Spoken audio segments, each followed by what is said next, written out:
بسم الله الرحمن الرحيم. والفجر وليال عشر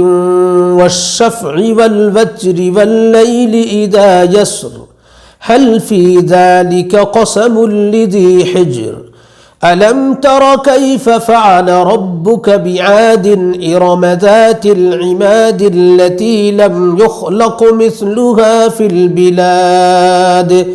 وثمود الذين جابوا الصخر بالواد وفرعون ذي الأوتاد الذين طغوا في البلاد فأكثروا فيها الفساد فصب عليهم ربك سوط عذاب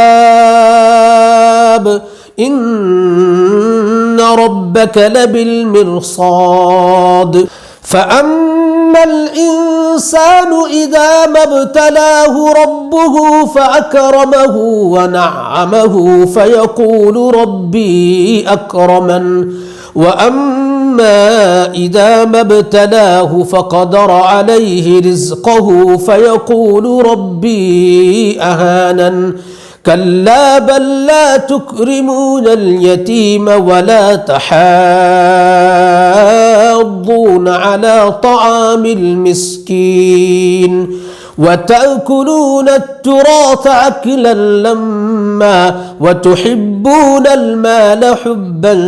جما كلا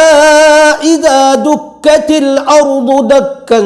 دكا وجاء ربك والملك صفا صفا وجيء يومئذ بجهنم يومئذ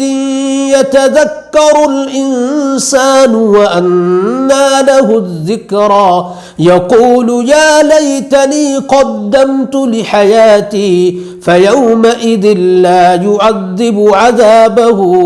أحد ولا يوثق وثاقه أحد يا أيتها النفس المطمئنة ارجعي إلى ربك راضية مرضية فادخلي في عبادي وادخلي جنتي.